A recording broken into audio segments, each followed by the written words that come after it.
Kemana Pak? Statement Pak di pemeriksaan Pak. Sejumlah pejabat Universitas Jenderal Sudirman menjalani pemeriksaan KPK di Mapolresta Banyumas. Selain itu, KPK juga memeriksa sejumlah orang dari luar Universitas Jenderal Sudirman. Diduga pemeriksaan berkaitan dengan penerimaan mahasiswa baru jalur mandiri dan pengadaan barang. Namun hingga kini belum ada keterangan resmi dari KPK terkait pemeriksaan yang dilakukan. Usai menjalani pemeriksaan, 3 pejabat Rektorat Universitas Jenderal Sudirman dibawa menuju Jakarta untuk dilakukan pemeriksaan lanjutan di Gedung Merah Putih KPK. Dari Banyumas, Jawa Tengah, Saladin Ayubi, iNews melaporkan.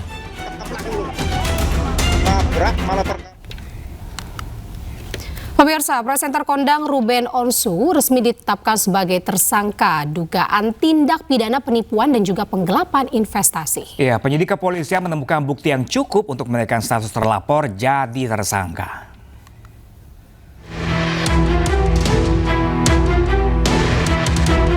Presenter kondang Ruben Onsu resmi ditetapkan sebagai tersangka oleh penyidik Polres Metro Jakarta Selatan terkait dugaan tindak pidana penipuan atau penggelapan.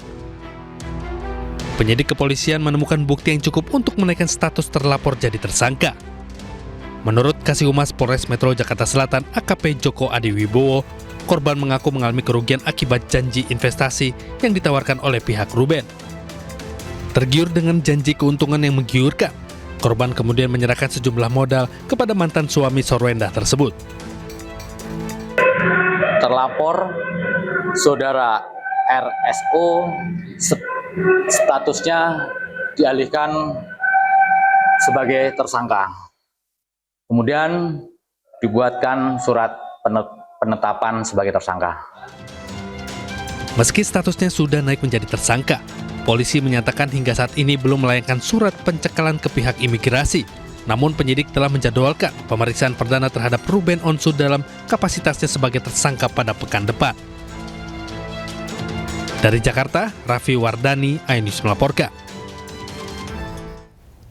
Mantan Jampitsus Febri Adriansyah menghadirkan 4 ahli untuk membuktikan permohonannya dalam sidang pra-peradilan di Pengadilan Negeri Jakarta Selatan. Salah satu materi yang disoroti mengenai penerbitan surat perintah penyidikan atau sprindik yang dianggap cacat hukum.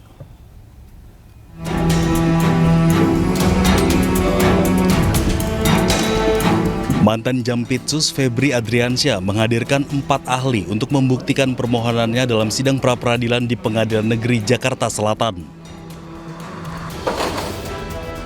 4 ahli tersebut adalah Rasji, ahli hukum tata negara dan administrasi negara dari Universitas Tarumanegara, Nur Basuki, ahli hukum pidana, korupsi dan hukum acara dari Universitas Airlangga, M. Arif Setiawan, ahli hukum pidana dari Universitas Islam Indonesia, serta Mahrus, ahli pidana khusus dari UII. Kuasa hukum Febri Adriansyah menyatakan salah satu materi yang disoroti mengenai penerbitan surat perintah penyidikan atau sprindik yang dianggap cacat hukum. Bagaimana, apakah surat yang diterbitkan itu sah kalau yang menandatangani tidak berwenang? Kami tunjukkan peraturan Jaksa Agung bahwa yang berwenang menandatangani surat perintah penyidikan adalah Direktur Penyidikan. Tetapi di Kejaksaan Agung yang tanda tangan bukan Direktur Penyidikan. Ahli jelas mengatakan peraturan Jaksa Agung itu wajib dipatuhi, bahkan oleh Jaksa Agung sendiri, apalagi oleh jajaran di bawahnya. Sehingga surat perintah penyidikan yang ditandatangani oleh pihak yang tidak berwenang tentu saja menjadi tidak sah. Melalui kuasa hukumnya, ex-Jampitsus Febri Adriansyah juga meminta kepada Hakim Tunggal Richard Edwin agar menerima dan mengabulkan seluruh permohonan pra-peradilannya. Selain soal sprindik, Febri juga menyoal beberapa hal, yakni penggeledahan di rumah Sentul dan penyitaan barang yang dilakukan serta pencegahan dan pencekalan terhadap dirinya untuk berpergian keluar Indonesia yang dianggap tidak sah. Tim Liputan iNews melaporkan.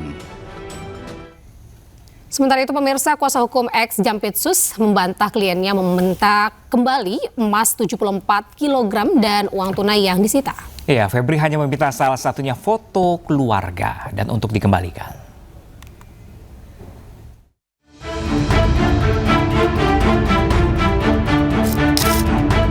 Ex-Jampitsus Febri Adriansyah minta foto keluarga yang disita dikembalikan.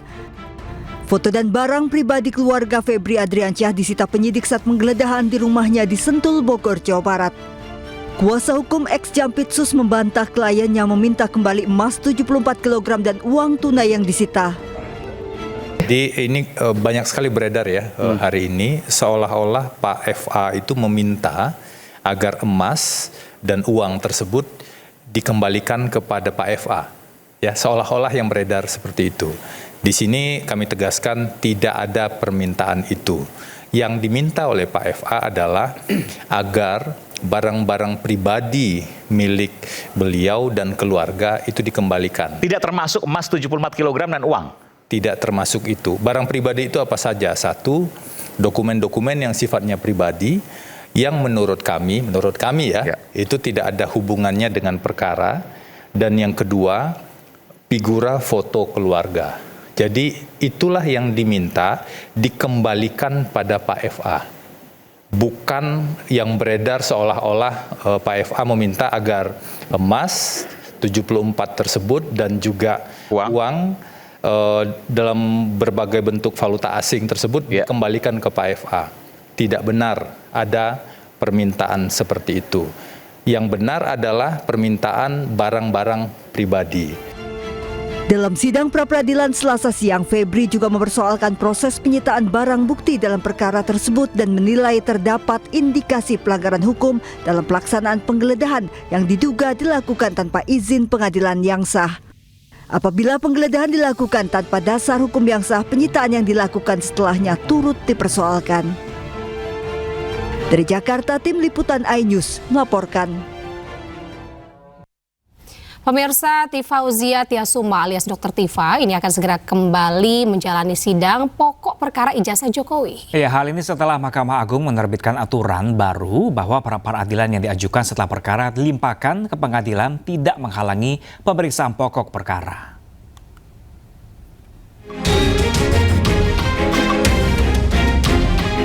Tifauzia Tiasuma alias Dr. Tifa akan segera kembali menjadi sidang pokok perkara fitnah ijazah Jokowi di Pengadilan Negeri Jakarta Timur. Hal ini setelah Mahkamah Agung menerbitkan surat edaran nomor 3 tahun 2026 tertanggal 18 Agustus 2026 tentang pemeriksaan pokok perkara dalam hal terdapat permohonan pra-peradilan. Dalam ketentuan butir B, MA menyebut pra-peradilan yang didaftarkan setelah pokok perkara dilimpahkan tidak menghalangi pemeriksaan pokok perkara. Mahkamah Agung juga mengatur terkait permohonan pra-peradilan yang diajukan setelah pokok perkara dilimpahkan, maka permohonan pra-peradilan tetap diregistrasi, disidangkan, dan diputus dengan amar putusan yang menyatakan pra-peradilan tidak dapat diterima. Dengan adanya aturan baru ini, maka Dr. Tifa akan segera kembali menjalani sidang pokok perkara kasus fitnah ijazah di PN Jakarta Timur, meski dengan mengajukan 2 gugatan pra-peradilan di PN Jakarta Selatan. Tim Liputan iNews melaporkan. Kuasa hukum Rismon Sianipar, Jahmada Girsang, meminta Mahkamah Konstitusi mendisiplinkan pra-peradilan berjilid-jilid kubu Roy Suryo. Sebagai orang awam seperti saya, beban pengadilan. Kubu Rismon menilai pra-peradilan berjilid Roy Suryo telah merusak asas kepastian hukum. Kuasa hukum Rismon menegaskan dengan adanya pra-peradilan berjilid Roy Suryo, kepastian asas hukum makin dipertanyakan. Selain itu, Jahmada juga menyebut bahwa pra-peradilan berjilid bertentangan dengan asas peradilan sederhana, cepat, dan berbiaya murah sesuai dengan Undang-Undang Pokok Kehakiman. Nah, untuk itulah kami datang mengadukan bahasa itunya dan mengajukan permohonan kepada Mahkamah Konstitusi agar mau menyidangkan, memeriksa permohonan kami untuk menertibkan atau meluruskan proses pra-peradilan yang ada di KUHP pasal 158 huruf A dan pasal 89 KUHP. Agar hal itu ditertibkan, jangan terjadi seperti sekarang, ada pengulangan, ada pengulur waktu, dan cenderung itu tidak memenuhi asas kepastian hukum.